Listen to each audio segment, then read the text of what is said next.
الحمد لله رب العالمين وأشهد أن لا إله إلا الله وحده لا شريك له وأشهد أن محمدا عبده ورسوله صلى الله عليه وعلى آله وصحبه وسلم تسليما كثيرا. Sheikh began by praising Allah SWT and sending salutations of peace and blessings upon our Nabi al-Mustafa sallallahu alayhi wa sallam. موضوعنا هو الفروق بين الإمامية وبين أهل السنة. He said that our subject matter today are the differences that exist between the al-Imamiyya and Ahl al-Sunnah. وسيكون إن شاء الله إثبات الفروق من المصادر المعتمدة عند الشيعة الإمامية. He said that these differences that are going to be mentioned, they are going to be mentioned and they are supported by the texts that these people use in their books. القضية الأولى التي يحصل التفريق فيها بين أهل السنة وبين الإمامية هي القضية الكبرى وهي قضية التوحيد. He said that the very first issue, that there are distinctions between Ahl Sunnah and the Imamiyah, and it is a mammoth distinction and difference. It is the difference of a tawheed. والتوحيد عند أهل السنة ينقسم إلى ثلاثة أقسام: توحيد الألوهية وتوحيد الربوبية وتوحيد الأسماء والصفات. He said that a tawheed with Ahl Sunnah, it has three different categories. And those three different categories are tawheed al-uluhiyya, the right that Allah has to be worshipped, and a tawheed al-rububiyyah, the oneness that Allah has in His lordship, and the tawheed of al-asma'i wa as-sifati, the oneness and uniqueness of Allah in His names and attributes. توحيد الألوهية توحيد العبادة هو توحيد الله تعالى بأفعال العباد، بأن تصرف العبادات لله عز وجل. ولأجل هذا التوحيد أرسل الله الرسل وأنزل الله الكتب، ولقد بعثنا في كل أمة رسولا أن يعبدوا الله واجتنبوا الطاغوت. The Sheikh said, as for Tawheed al-Uluhiyya, as well as called Tawheed al-Ibadah, the meaning of it with Ahl Sunnah is for the servants to single Allah out in their worship towards Him. And because of this Tawheed al-Uluhiyya or al-Ibadah, Allah Ta'ala, He sent the messengers and He revealed the books, as He mentioned in the Qur'an. And verily, we sent to every nation a Rasul, and they told their people, worship Allah and stay away from the false deities. إن من تأمل كتب الإمامية الشيعة لا يجد أن توحيد الألوهية عندهم مخالف للتوحيد الذي أرسل الله به رسوله محمد صلى الله عليه وسلم. The individual who takes the opportunity to look at and to read the books of the Imamiyah is going to find that their understanding of Tawheed al-Uluhiyya, it goes against and it's in conflict with what Ahl Sunnah understand to be Tawheed al-Uluhiyya. فالتوحيد عندهم هو الإيمان بإمامة علي والأئمة من بعده، والشرك هو الشرك في ولاية علي والأئمة من بعده. He said with them, at-Tawheed is to have an iman, to believe in the wilayah of Ali and the imams who came after Ali. And a shirk to them is for the person who rejects the wilayah of Ali and the wilayah of the imams who came after Ali. ففي قول الله تعالى: ولقد أوحي إليك وإلى الذين من قبلك لئن أشركت ليحبطن عملك، جاء في تفسيرها في الكافي وهو من الكتب المعتمدة عندهم، يعني إن أشركت في الولاية غيره، يعني أشركت في الولاية في ولاية علي غيره. هذا موجود في كتاب الكافي في المجلد الأول صفحة 427. Sheikh said, to prove from their masadir and their books that their tawheed is against our tawheed, there's an ayah in which Allah subhanahu wa ta'ala said, And verily we had revealed to you, and we revealed to the messengers before you, that if any of you were to make shirk with me, then you will lose all of your good deeds, and you'll be of those people who are the khasirin, the losers. He said in the book that they have, it's a book called Al-Kafi. It's in volume 1, page 426. In the tafsir of this ayat, they said that it means that anyone who makes shirk in the wilayah of Ali, then this ayat is referring to that. أما صاحب كتاب مرآة الأنوار صفحة 202 فيقول إن الأخبار متضافرة في تأويل الشرك بالله الشرك بعبادته بالشرك في الولاية والإمامة. And there's another book that they have called مرآة الأنوار. مرآة الأنوار, the illuminated lights, that they said on page 202 that the meaning of polytheism or shirk with them is for anyone to take the right that Ali had to be in charge or to have the al-wilaya. That's the meaning of a shirk in that book. أما فالولاية عند الشيعة الإمامية هي أصل قبول العمل، فالعمل إن سلم من الشرك يرجى لصاحبه الجنة وهو تحت المشيئة، لأن الله يقول إن الله لا يغفر أن يشرك به ويغفر ما دون ذلك لمن يشاء. والله سبحانه وتعالى يقول إنما يتقبل الله من المتقين، فشرطا قبول العمل عند أهل السنة الإخلاص لله تعالى والمتابعة للنبي صلى الله عليه وسلم. Sheikh said that these people, they understand that in order for a person's deeds to be accepted, then he has to support and he has to acknowledge and embrace this whole concept of al-wilaya. And if he were to do that, then he will be saved. Whereas, on the other hand, our case is if the person were to be saved from his shirk and he didn't fall into shirk, then the paradise is for him. Allah Ta'ala mentioned in the Qur'an, verily Allah does not forgive, Allah will forgive anything other than shirk. Verily Allah does not forgive that you make shirk with him, but he forgives anything other than that to whoever he wants to forgive. And he also mentioned in the Qur'an, verily Allah makes the acceptance of the deeds from the muttaqeen, those people who have a taqwa. The Sheikh says, so with us, Ahl Sunnah, being saved, going to paradise, it is for a person to have ikhlas, to be sincere, and for a person to follow the Nabi with al-mutabi'ah, sallallahu alayhi wa sallam. فمن كان مؤمنا عندهم بولاية الأئمة ولو جاء بقراب الأرض خطايا فهو مغفور له عندهم. نعم. He said, with those people, whoever he accepts and he believes in the wilaya, even if he filled up the whole world with sins and mistakes, then he is maghfur, he is forgiven, and his deeds will be accepted. ومن جاء بأعمال صالحة كالجبال ولكنه لا يؤمن بولاية الأئمة فهو حابط العمل في النار. And in contrast to that, they believe that if a person comes and he comes with iman and he does all of the good deeds and he does deeds that fill up the world, but he doesn't believe in the wilaya, then in their case, what they believe is he won't be a believer. في أمال الطوسي المجلد الأول صفحة 314 ما يثبت ذلك.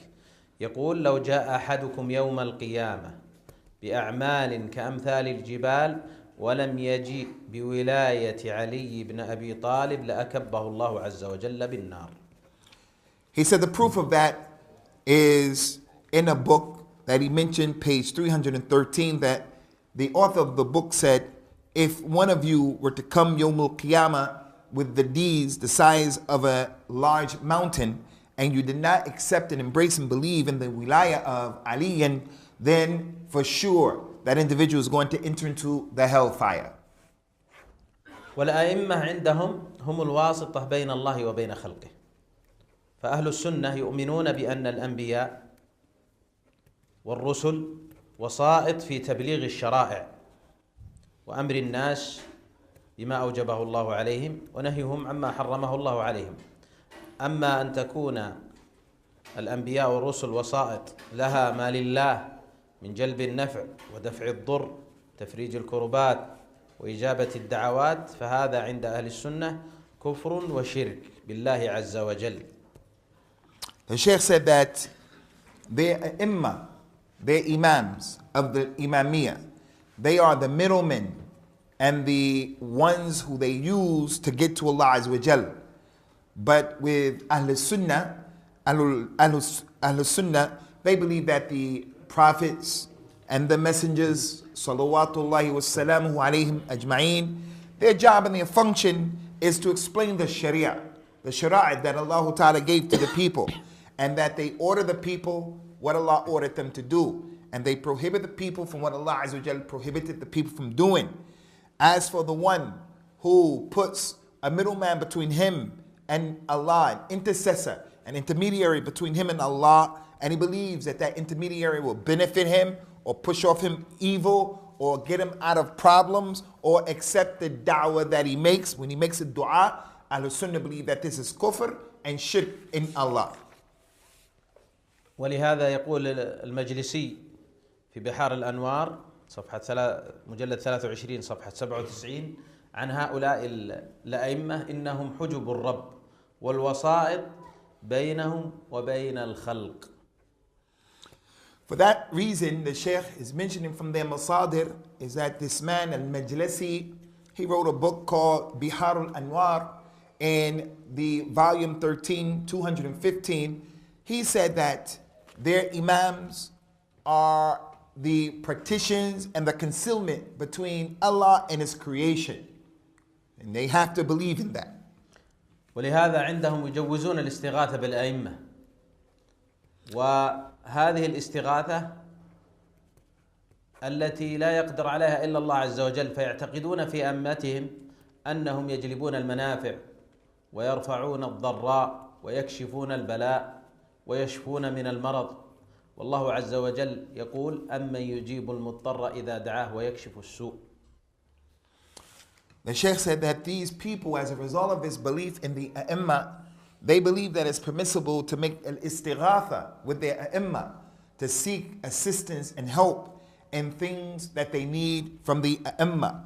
And they seek the help and assistance with their Imams in things that only Allah has the ability to do. Their Imams, on the other hand, they believe that they can help them in bringing them the benefits that they need in their lives, protecting them from the harms, protecting them from the trials and the tribulations, protecting them from sicknesses, when in fact we find that Allah Ta'ala mentioned in the Qur'an, and who is the one who will answer the call of the one who has problems other than Allah, and He takes off of him those problems that are affecting him. ولهذا جاء في بحار الأنوار أما علي بن الحسين فللنجاة من السلاطين ونفث الشياطين، هذا إمام من أئمتهم، وأما محمد بن علي وجعفر بن محمد فللآخرة وما تبتغيه من طاعة الله عز وجل. The Sheikh said also in that book that we mentioned, Bihar al-Anwar, they said that Ali ibn Hussein, the man wrote in that book that Ali ibn Hussein, he is the one who will protect you from the oppression of the leaders, from the Salatin, and he will protect you from the attacks of the Shayateen, of a Shaitan. As for Muhammad ibn Ali and Jafar ibn Muhammad, then that is another issue. ولهذا يعددون الأئمة عندهم، فهذا لكذا وذاك لكذا، والله سبحانه وتعالى عندهم لا منزلة عنده ولا قيمة له، فلم يبقوا لله عز وجل شيء، بل جعلوا كل التصريف هو أو التصريف خاص بهؤلاء الأئمة الذين يعظمونهم. Concerning their tawheed, Ikhwani, being in the A'imma and the wilayah of the A'imma, the Sheikh, he mentioned that they consider their Imams and their leaders that they are responsible for different things. They'll say that this Imam is responsible for this particular thing, and that one is responsible for something else. This one is responsible for a third thing, and another is responsible for a fourth thing. And in their distribution of the responsibilities of the Imam, they don't leave any responsibility with Allah Azza wa Jal. Allah, according to them, is not responsible for anything. It's their Imams who they have made responsible for their needs. ولهذا الحج والحج عبادة عظيمة يعتقد ذلك أهل الإسلام، وهي من أركان الإسلام، ولكن الشيعة الإمامية يفضلون التقرب إلى مشهد الحسين أعظم من الحج إلى بيت الله الحرام. ففي كتابهم وسائل الشيعة إن زيارة الحسين تعدل 20 حجة. The Sheikh, he said, Ikhwani, in another example, if we look at the issue of Al-Hajj, he said that Al-Hajj is a great form of ibadah. With the people of Al-Islam, it is a pillar from the pillars of Al-Islam. With the Shiite, on the other hand, they consider going to the mausoleum or the grave of Hussein as being greater than performing the Hajj. As they mentioned in their book, Wasa'il al-Shi'ite, it's mentioned that they said anyone who visits the grave of Hussein, then that is better than performing Hajj 20 times. ولهذا أيها الإخوة، يعني من أسباب نشر القبورية في العالم الإسلامي هي هذه الفرقة. فإن النعمان بن المفيد وهم المعظمين عندهم في القرن الخامس ألف كتابا اسمه الحج إلى المشاهد. المشاهد يقصدون بها تلك القبور التي يعظمونها. The Sheikh said, brothers, the spread of the process where people are worshiping graves, it comes from this group. They have a lot to do with that. There's a man by the name of Nu'man ibn Mufid, and he's from the 5th century. He wrote a book called Pilgrimage to the Graves. He said the book is called Al-Hajj. But what he meant by the book that he wrote, he talked about Al-Hajj, or making pilgrimage and traveling to the different grave sites of their saints. ولهذا عندهم أنه إذا زرت قبر الحسين كما في كتاب بحار الأنوار قال فيه: وإذا زرته فقل يا مولاي أتيتك خائفا فأمني وأتيتك مستجيرا فأجرني. وهذا والعياذ بالله غاية الشرك بالله عز وجل والكفر بالله عز وجل. He said in that book, Bihar al-Anwar, it's written in there, giving people instructions. If you happen to go and you visit the grave of Hussein, you should say, "Oh, my leader, my protector, I've come to you in a state of fear, so protect me. And I've come to you in a state of need, so please assist me and take away from me that need." The Sheikh said, this with Ahl Sunnah is shirk in and of itself. ولهذا عندهم من هذه العقائد الفاسدة ما يطول تتبعه والنظر فيه، ولكن نختصر في هذا المقام فننتقل إلى قضية موقفهم من توحيد الأسماء والصفات. Sheikh said concerning this issue about the shirk that they have in Allah's ibadah and His uluhiyah, there are a lot of things that can be mentioned, but we're going to make this thing short because of the situation, and we're going to go now to how they make shirk in al-asma'i and the sifat of Allah. أما الأسماء والصفات عند أهل السنة والجماعة فهم يعتقدون أن الله عز وجل له الأسماء الحسنى والصفات العلى كما جاء في كتاب الله في سنة رسوله صلى الله عليه وسلم وفق قول الله عز وجل: ليس كمثله شيء وهو السميع البصير. Sheikh said, as it relates to Ahl-Sunnah wal-Jama'ah, the issue of the Tawheed of Allah's names and attributes, we believe that Allah Ta'ala's names are all beautiful names. And Allah's names, all of them are exalted. And this is as a result of what has come in the Kitab and the authentic Sunnah. Like what Allah Azza wa Jal mentioned in the Qur'an, there is nothing like unto Him, and He is all seeing and all hearing. ولهذا مذهب وعقيدة الشيعة الإمامية مرت بمرحلتين، وهكذا أهل الأهواء ليس لهم ثبات فعقائدهم مضطربة. لأنها لا تقوم على أصل ثابت. Sheikh said, as for the Shiite, the Imamiyah, they have two marhalas, two distinct eras, two distinct ways of what they were upon. He said, this is the way it is with the people of desires, because in what they are upon, there is no establishment upon it. ولهذا في أوائل الشيعة الإمامية كانوا يعتقدون بتمثيل الله عز وجل بخلقه، يمثلون الله تعالى بخلقه.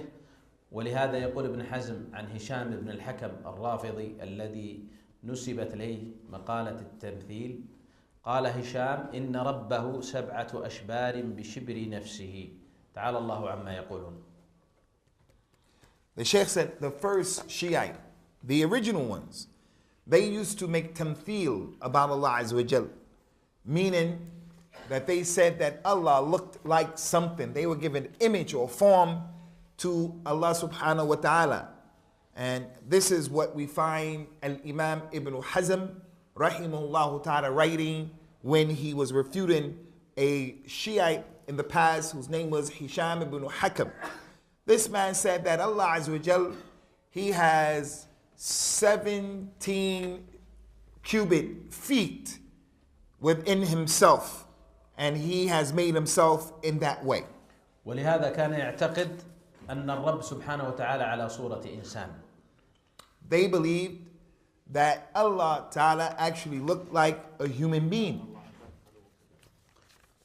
وذو حواس 5 كحواس الإنسان، تعالى الله عما يقول. And they also believed that Allah Ta'ala had the 5 senses. He sees, he smells, he hears, he tastes, he feels. أما في أواخر المئة الثالثة فاتجه مذهب الشيعة الإمامية إلى القول بالتعطيل بعد أن كانوا يقولون بالتمثيل بسبب اختلاطهم بالمعتزلة. فلما اختلطوا بالمعتزلة قالوا بمقالة التعطيل حتى لا تكاد تفرق بينهم وبين مذهب المعتزلة. هذا السبب الأول.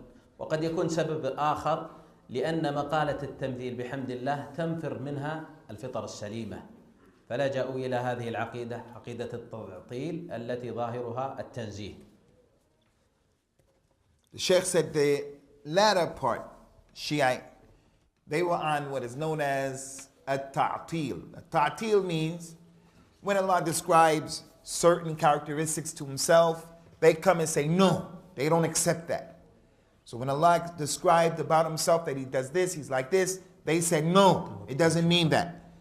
The Sheikh said, and the reason for that, why did they fall into a ta'til? The very opposite of what they used to do at the beginning, where they used to say Allah looks like a human being. Now they came later on and said, no, Allah doesn't have these kinds of characteristics. He said one reason is because they were mixing with the Mu'tazila. And as you know, the Mu'tazila were of the opinion that Allah's attributes, they used to make ta'til. The Mu'tazila would say Allah, he doesn't have these attributes.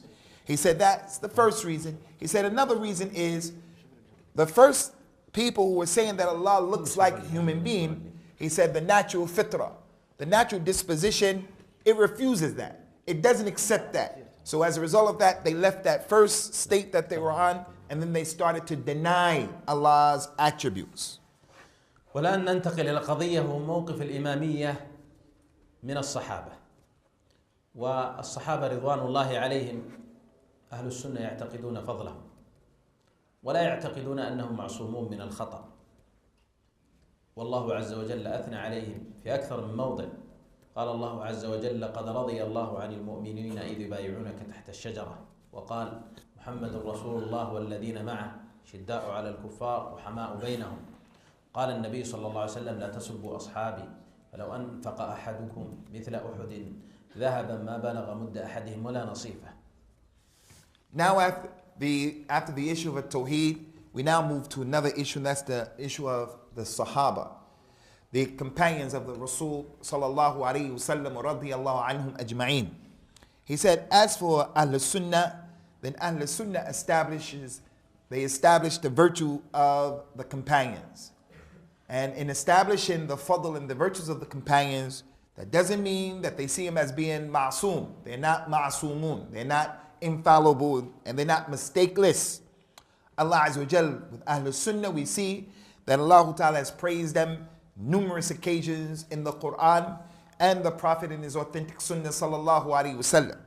Allah Ta'ala mentioned in the Qur'an, verily Allah is pleased with those who gave you the bay'ah under the tree. So Allah is pleased with them. Another ayah Allah Ta'ala mentioned, Muhammad is the Rasul of Allah, and those people who are with him, they are tough against the kuffar, and between themselves they have a rahmah. So that's Allah praising them. The Prophet, he said about them sallallahu alaihi wasallam, don't curse my companions, for verily the one, I swear by the one who his hands, my soul is in his hands, if one of you were to spend the likes of Mount Uhud, it would never reach a portion of what they spent if you were to spin in gold. ولهذا فهؤلاء الشيعة الإمامية والعياذ بالله يعتقدون أن الرافضة ارتدوا بعد النبي صلى الله عليه وسلم، يعتقدون أن الصحابة ارتدوا بعد النبي صلى الله عليه وسلم إلا بضعة نفر منهم. And because of this, we have to mention that's how Ahl Sunnah understand the companions. He said, as for those people, they believe in actuality that the companions, radiyallahu anhum wa ardahum, they believe that they apostated after Rasulullah sallallahu alaihi wasallam died. They believe this, that they left the religion, except only a few of them remained in al-Islam. ففي كتاب الكافي ينسبون رواية لأبي جعفر محمد الباقر أنه يقول كان الناس أهل ردة بعد النبي صلى الله عليه وسلم إلا ثلاثة: المقداد وأبو ذر وسلمان الفارسي. فهذه العقيدة الفاسدة التي تعتقد أن الصحابة كلهم كفروا إلا عدد قليل. The Sheikh said in their book Al-Kafi, they brought a narration that they said was from Abu Ja'far, Muhammad ibn Baqi. It said that he said that the people, they apostated after the Nabi sallallahu alaihi wasallam from all of the companions with the exception of 3 of them. They remained in al-Islam. The first one was Al-Miqdad, they said stayed a Muslim. Salman al-Farisi stayed a Muslim. And Abu Dharr al-Ghafari stayed a Muslim. That's their point of view. وعندهم لا يكفي أن توالي علي بل لا بد أن تتبرأ من أبي بكر وعمر حتى يتم إيمانك.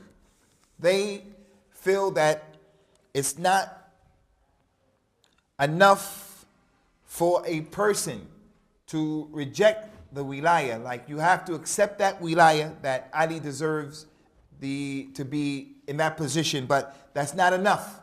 With them, concerning the companions, it is necessary for an individual to free himself from Abu Bakr and from Umar radiyallahu anhuma. فلهذا يرددون لا ولاء إلا ببراء. And this is why they repeat and repeat. They say there is no allegiance, no wala, no allegiance, except that you have to have al-bara. Al-bara means you have to subtract yourself from Abu Bakr and Umar.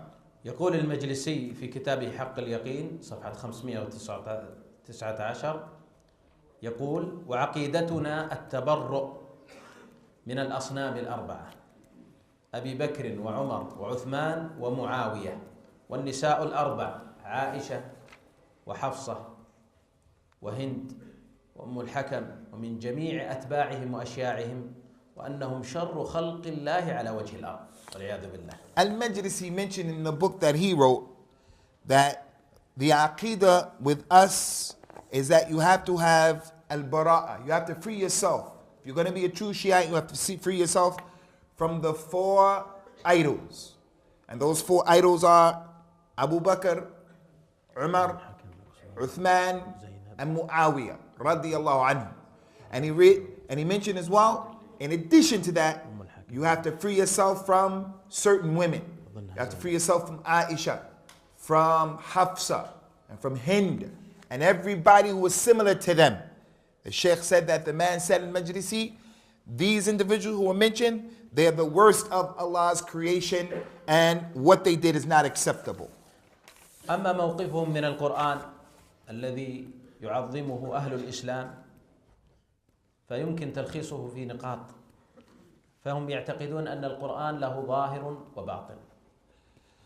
As for the Qur'an, ikhwani, how they believe, and it's different from what Ahl Sunnah believe in the Qur'an, because Ahl Sunnah, they make the ta'zeem of the Qur'an. The people of Islam say that the Qur'an is important. As for these people, there are different points that they make concerning the Qur'an that should be considered. The first one is that they say that the Qur'an has an apparent meaning, and that the Qur'an has a hidden meaning as well. ويعتقدون بأن القرآن ناقص، وهذا مصرح به في كتبهم. جاء في الكافي رواية ولا شك أنها مكذوبة عن جعفر الصادق، أنه يقول: عندنا مصحف فاطمة وما يدريهم ما مصحف فاطمة فيه مثل قرآنكم هذه مرات. هذا موجود في الكافي ومصرح به. نعم. The Sheikh said from these points about the Qur'an, not only do they believe there's an apparent Qur'an and a hidden Qur'an, they also believe that the Qur'an that we have is incomplete, that it's naqis. And this is something that they say clearly in the book Al-Kafi, and that's from the books that we mentioned. And they said that Ja'far al-Sadiq, and the Sheikh said, no doubt, Ja'far al-Sadiq never said this. But they say that he said, we, the Shiite, we have the Mus'haf of Fatima. And the Mus'haf that we have of Fatima is bigger than the Qur'an that they have by many times.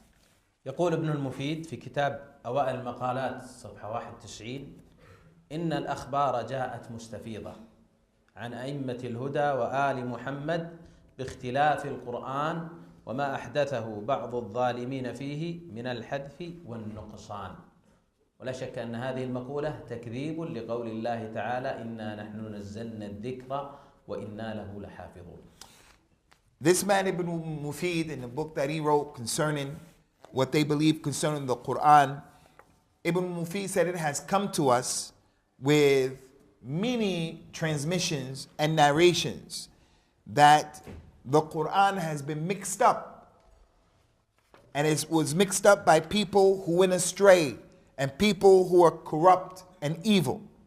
So as a result of that, it has been changed and it is also incomplete. That's what he said. The Sheikh said, no doubt, this statement is takdeeb of the Qur'an, is denying and rejecting what Allah established in the Qur'an when he said, verily we revealed the dhikr, and verily we will protect it.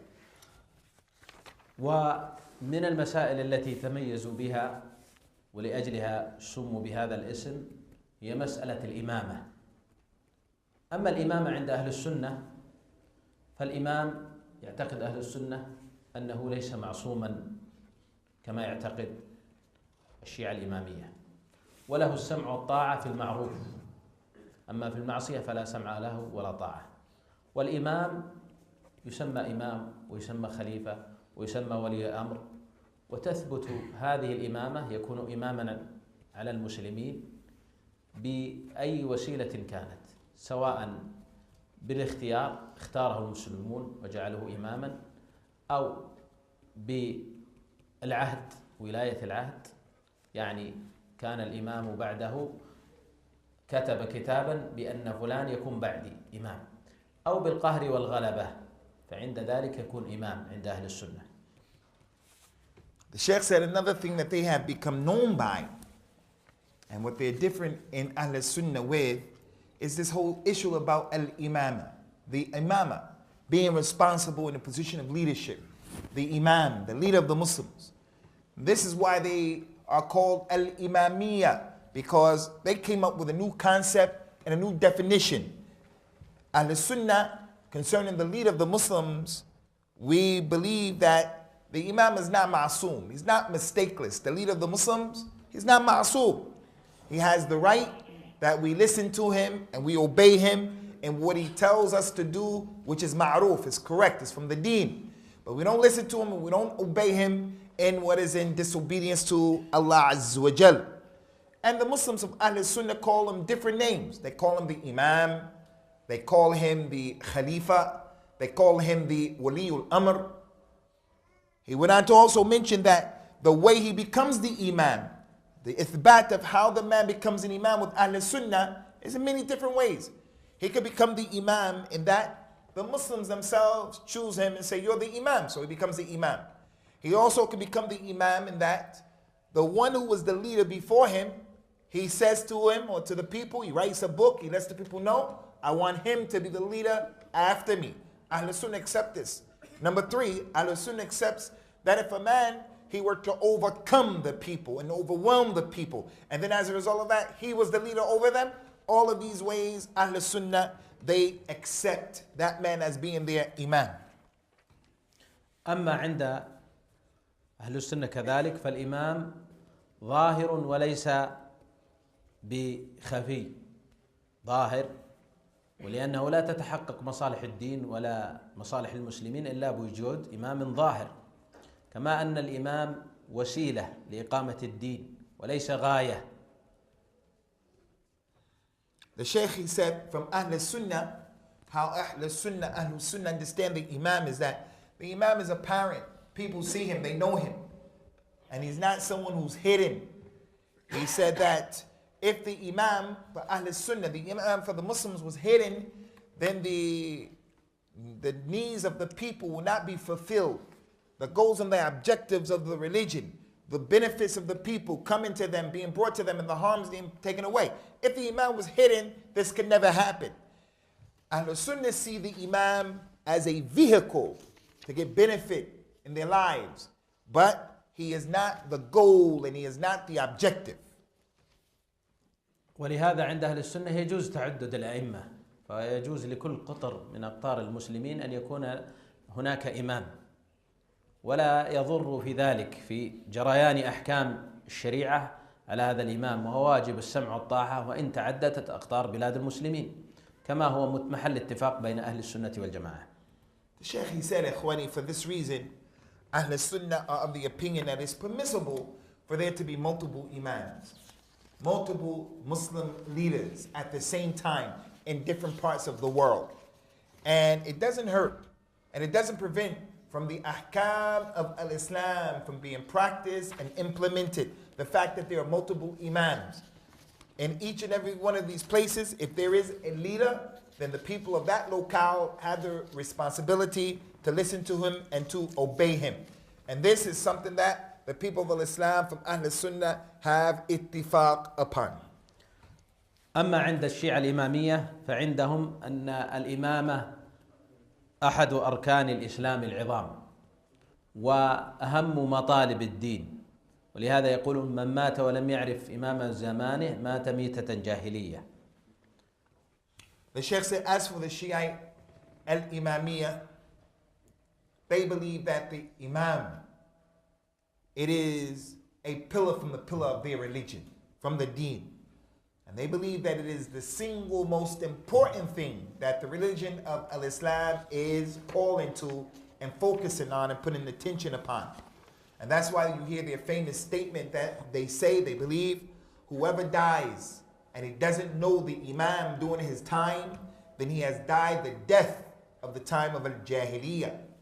ويعتقدون أن هؤلاء الأئمة معصومون عن الخطأ ولا يقع منهم شيء، كما أنهم منصوص عليهم هؤلاء الأئمة، والإمامة عندهم منصب إلهي وفوق درجة النبوة والرسالة كما صرحوا بذلك في كتبهم. كذلك يغلون في هؤلاء الأئمة الذين يعتقدون أنه منصوص عليهم من النبي صلى الله عليه وسلم. نعم. They believe that their imams are infallible and that they are mistakeless and they can't make mistakes and that they don't fall into anything that's in contradiction to the truth. And this is something that has been mentioned in this mansus alayhi. It's something that's written in their books. They put the imam at a position of being God, ilahi, to be like a God. They make the imam above the messengers. They make the imam above prophecy and nubuwwah. And because of this, they have an extraordinary level of ghulu and extremism and going overboard with their imams. ولهذا هم يعتقدون أن الأئمة 12 منصوص عليهم من الله عز وجل، نص على هؤلاء أنهم أئمة، ولهذا هؤلاء الأئمة اغتصبت حقوقهم وأخذها الصحابة فيما يزعمون ويفترون. لهذا الأئمة كما ذكر الشيخ عثمان ذكر لكم أسماءهم وهم معروفون: علي، ثم بعده الحسن، ثم الحسين، ثم علي زين العابدين، ثم محمد الباقر، ثم جعفر الصادق، ثم موسى بن جعفر الكاظم، ثم علي بن موسى الرضا، ثم محمد بن علي الجواد، ثم علي بن محمد الهادي، ثم الإمام الحادي عشر هو محمد بن الحسن العسكري. ولهذا هذا محمد بن الحسن العسكري كما ذكر أهل الأخبار أنه ولد وجد ليس له ولد وأنه عقيم، فاختلقوا عند ذلك أن له ولد اختفى في سرداب سامراء، وهو محمد بن الحسن العسكري الذي يعتقدون أنه سوف يخرج في آخر الزمان. The Sheikh, he said that these people, they believe that there are 12 imams, and that's why they're called the 12 imamers. And they also believe that Allah SWT mentioned that these 12 people are the imams. Just not something that they are claiming was made up or they're making it up. They're saying that Allah mentioned these 12. And that these imams, that they have huquq, they have rights. That the companions, according to them, came and stole their rights.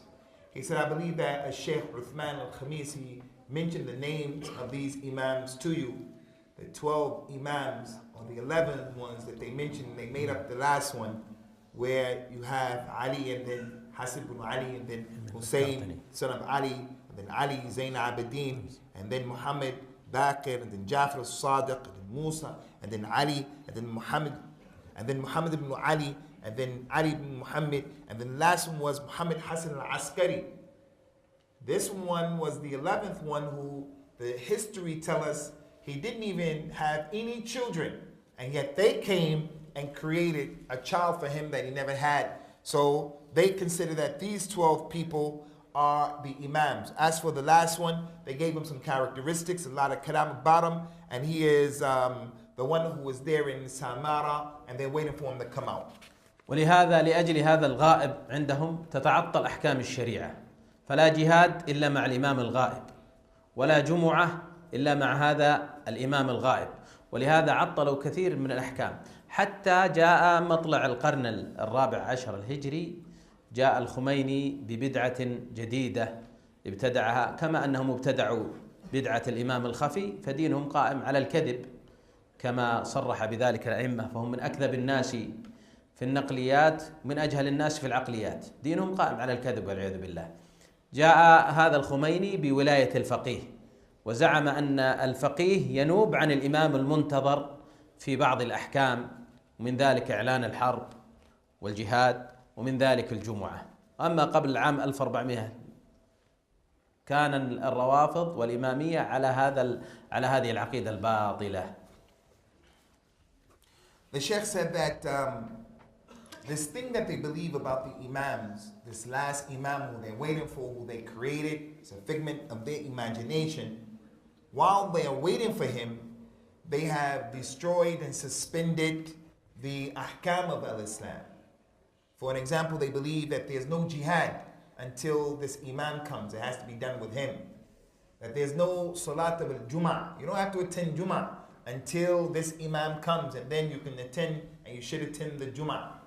Another example is the issue of other ahkam in al-Islam that they destroyed and suspended while they're waiting for this particular imam until the 14th century when Al-Khomeini came, the famous leader of Iran.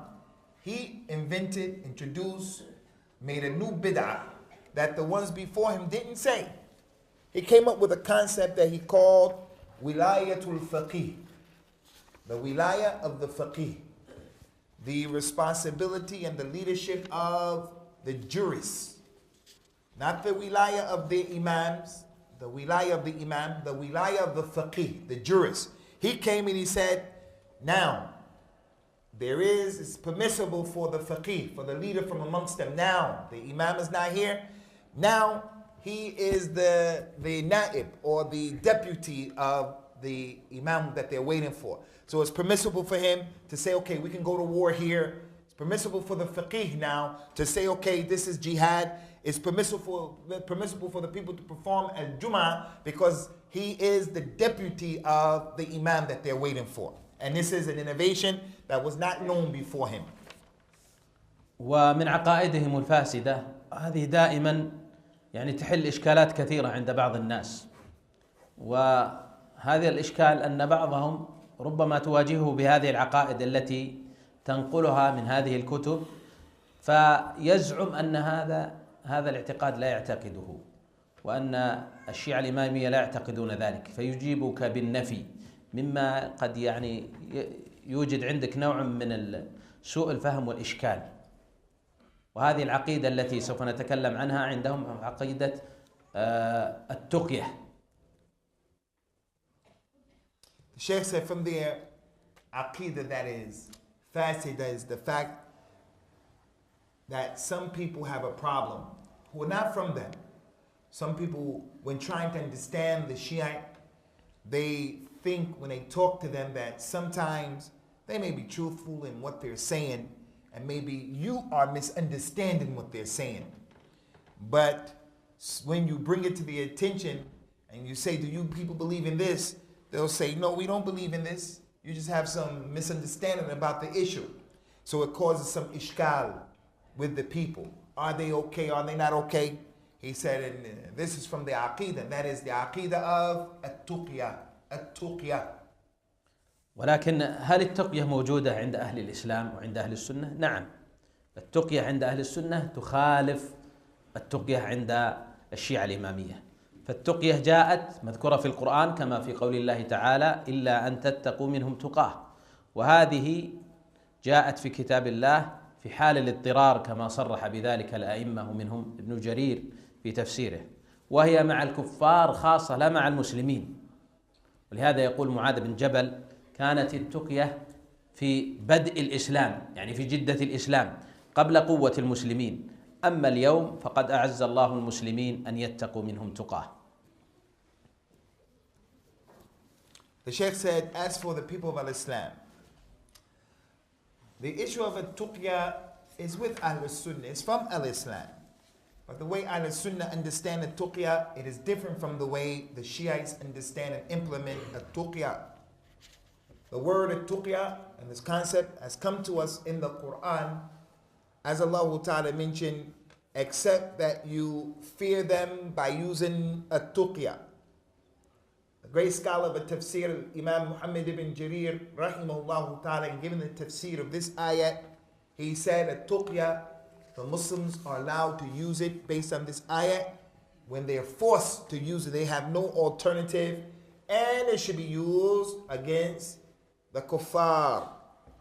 And for that reason, the scholar, I didn't catch his name, from Ahl Sunnah had mentioned the tuqya was present in the beginning of Al-Islam, before the Muslims had power and might and ability, and it was used against the kuffar. But today, during his time, the author, then this tuqya is something that we don't use because Al-Islam is powerful and it is mighty and therefore not needed. ولهذا التقية عندهم هي كتمان الحق، هكذا يعرفونها كما عرف ذلك المفيد في كتابه شرح حقائد الصدوق. يقول التقية كتمان الحق وستر الاعتقاد فيه وكتمان المخالفين، يعني عدم المجاهرة بالاعتقاد. The man Ibn Mufid, he wrote in one of the books that the meaning of a tuqya with them is to cover up the truth and to conceal what you truly believe. To cover up the truth and to make the satr of what you truly believe, to conceal it so what you actually believe is not known. ولهذا عندهم التقية 9 أعشار الدين، ولا دين لمن لا تقية له، ويروون ذلك عن جعفر الصادق.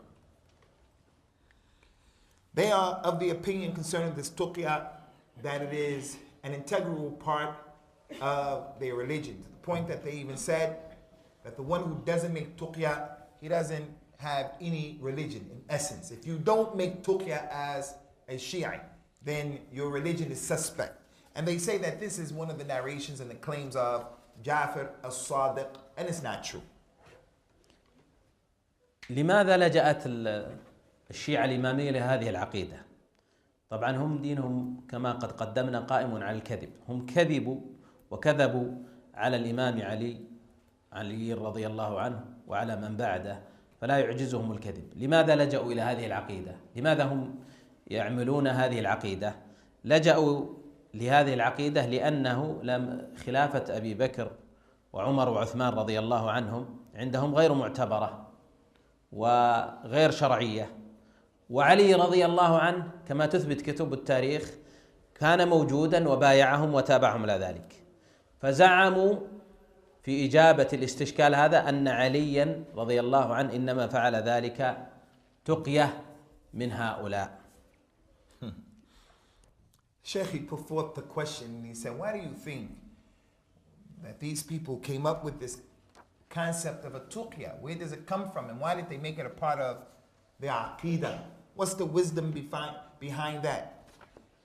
He said that no doubt these people from their religion is they're liars and they have no problem with lying and introducing ideas that have no proofs for them and no precedence in the religion.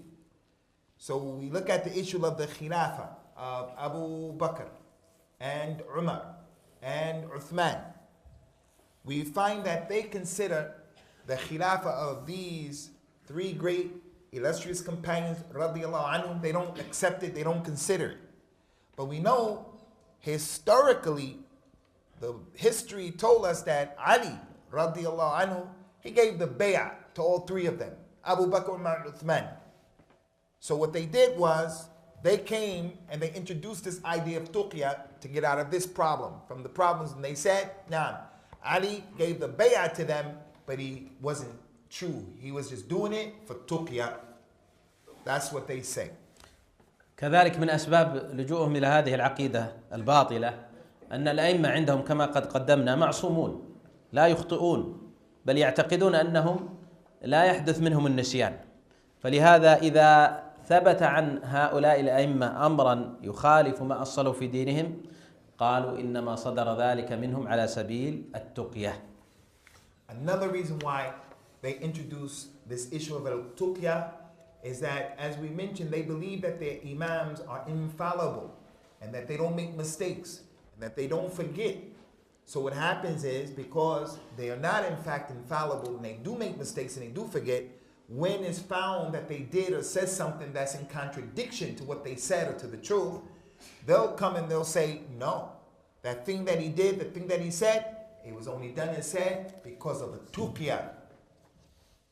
ولهذا عندهم أن التقية في كل شيء، يروون عن جعفر الصادق أن التقية في كل شيء إلا في موضعين، إلا في شرب النبيذ والمسح على الخفين، فإنهم لا يتقون في هذا الأمر ولا يعملون عقيدة التقية. لاحظ التقية في كل شيء.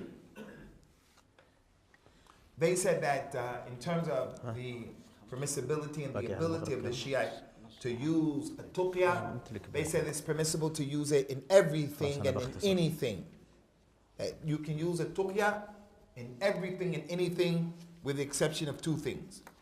They don't allow the usage of a tuqya in the drinking of a nabidh, which is a type of intoxicant that was present and is still present. You can't do tuqya in that according to them. And the second thing is, you can't do a tuqya when it comes to wiping on the leather socks. There's an issue that they don't see as being permissible. The wiping on the socks is something they don't see permissible, and they don't allow a tuqya to be done in that mas'ala. ولهذا إذا ورد شيء يخالف ما هم يعتقدونه قالوا إنما فعل ذلك تقية. So anything that is mentioned that goes against what they believe, if you find a contradiction, they're going to be quick to respond, no. The reason why that contradiction is there is tuqya. ولهذا يعني يمكن أن نختصر أن التقية والعياذ بالله من أعظم الأسباب والعقائد التي صرفت كثيرا من الشيعة عن اتباع الحق، لأنهم كلما سمعوا شيئا من الحق عن أئمتهم مما يخالف ما هم عليه من الباطل قالوا إنما فعلوا ذلك تقية. He said that this Taqiyya issue, Ikhwani, a lot can be mentioned, but to shorten the discussion, he said this Taqiyya is one of the greatest reasons and causes that prevent some of the regular Shiite from following the truth. Because sometimes you will find some of the Imams will say the truth and have said the truth. But what happens is the regular people, when they see that their Imam says something that's truthful, one of their scholars, he says something that's truthful, it is explained to him, no, he only said that as a result of Taqiyya. So it's difficult for them to ever take the truth, because when they see the truth, they think it was there because of a Taqiyya. ومن عقائدهم والعياذ بالله الفاسدة القول بالبداء على الله تعالى، وهم هنا يشابهون اليهود في هذه العقيدة الباطلة. ولهذا عند معنى البداء أن الله سبحانه وتعالى قد يبدو له شيئا ويظهر له شيء، تعالى الله عما يقولون، فيغير أمره ويغير رأيه، تعالى الله عما يقولون. Another thing that these people have is in their aqidah what is called al-bada' and Allah Azza wa Jal. And in reality, this thing that they believe in is something that's with the Yahud. It's not from al-Islam. And al-bada', what is it? It's that Allah Azza wa Jal, something may appear to Allah or come to His knowledge. Something may come to Him in His knowledge, and so He changes something. Because, for an example, there's a ruling that Allah wants, but then something comes to Allah that makes Allah want to change that ruling, so He changes it. The ability that Allah has where something could come to Him and He thinks about it, so to speak, and then He changes that thing. ولهذا يعتقدون أنه ما عبد الله عز وجل بشيء مثل البداء. And they believe that Allah was never worshipped with anything better than this concept. لماذا لجأوا إلى هذه العقيدة؟ Why did they say this and use this in their aqidah? يعتقدون أن أئمتهم They believe that their imams, يعلمون الغيب ويعلمون ما كان وما سيكون. they know the unseen and they know what's going to be in the future. فإذا أخبر أئمتهم بأمر مستقبل وجاء الأمر على خلاف ما قالوا. So if one of the imams tell them that something is going to happen in the future, but something happens other than what he said was going to happen, فإما أن يكذبوا بالأمر they'll disbelieve what happened in contradiction to what the imam said, أو يكذبوا أئمتهم وينسبوا الخطأ إليهم. or they will be forced to say that the imams are lying. نعم. فإذا أحدثوا هذه العقيدة فهم لا يعجزون والعياذ بالله الكذب. So the point here, Ikhwani, is they came up with this concept of bada' because their imams, they believe, know the future. So the imam may say this and that and this is going to happen in the future, but then it doesn't happen. So they come and they say that's because the imam, he said it was going to happen, but Allah, something appeared to Allah, Allah came to know, so Allah changed it. Allah changed that thing, and that's why it didn't happen, because they don't want to say that the imams lied and made a mistake. ولهذا يروون رواية في كتاب بحار الأنوار. And this is why they see in that book and that we've been mentioning, Bihar al-Anwar. يقولون عن بعض أئمتهم. They say that some of the imams said, إن حدثناك عن أمر أنه يجيء منها هنا فجاء منها هنا، يعني على خلاف ما أخبرناك، فإن الله يصنع ما يشاء. Their imam said in that book, Bihar al-Anwar, if we, the imams, were to tell you people that something was going to happen in the future with our knowledge of the unseen, and then it came on other than what we said, then you should know that Allah does whatever He wants to do. Allah changed it. وإن حدثناك اليوم بحديث وحدثناك غدا بخلافه فإن الله يمحو ما شاء ويثبت. And if we tell you something today, and then tomorrow, later on, we tell you the opposite of that, then Allah SWT wipes away and erases whatever He wants to wipe away and whatever He wants to erase. ولهذا كانوا يحدثون أتباعهم بأن الأمر سيعود إليهم بعد 70 سنة. And this is why they used to say to some of their followers that the situation, the power, the might, the amr was going to return back to them after 70 years, 70. ولما انقضت تلك المدة ولم يتحقق من ذلك شيء. After the passing of 70 years and nothing happened concerning what he said was going to happen. لجأوا إلى البداء.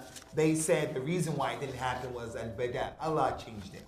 وزعموا أن الله سبحانه وتعالى بدا لهم خلاف ما كانوا يقولون. And it, according to them, became apparent to Allah Azza wa Jal that he changed. Something came apparent to him to make him feel or to change what they prophesied and projected was going to happen. ومن عقائدهم الفاسدة وهذا يعني نختم به المقام. And the last issue we want to mention here from their aqidah that is no good. عقيدة الظهور عند الشيعة الإمامية. Is the aqidah of dhuhur with the imamiyas. وهي هنا تشبه الحضرة الصوفية. And this thing in reality it resembles a Sufi concept. فعندهم أن الإمام قد يظهر للناس قد يظهر للناس. They believe that the imam is possible that he can appear before the people. وهذا الظهور خاضع لإرادة الإمام متى ما أراد. And that is in accordance to when the imam wants him to appear.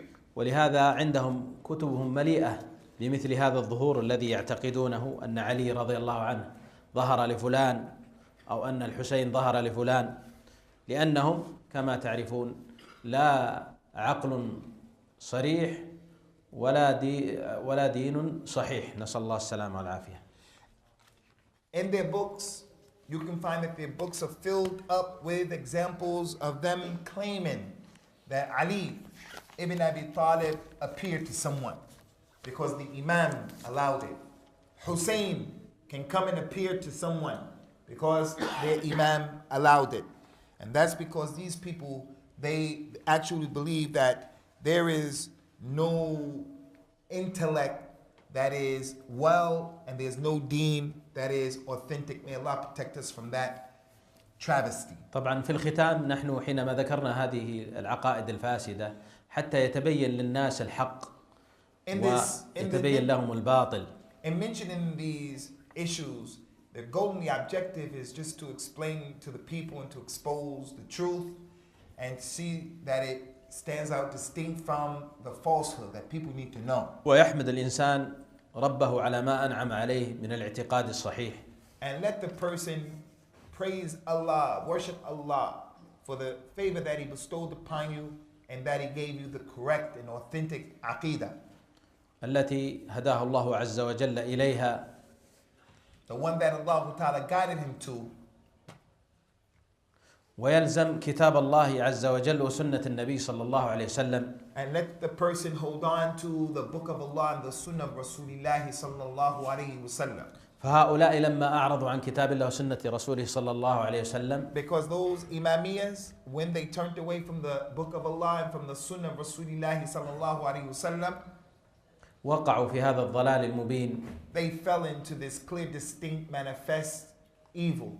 نسأل الله سبحانه وتعالى يهدي الضال وأن يرده إلى الحق ردا جميلا وصلى الله وسلم على نبينا محمد. And we ask Allah Azza wa Jalla to guide the one who went astray back to the proper way. He guides whoever He wants to guide. And salutations of peace and blessings upon His Rasul and His Nabi Muhammad sallallahu alaihi wasallam.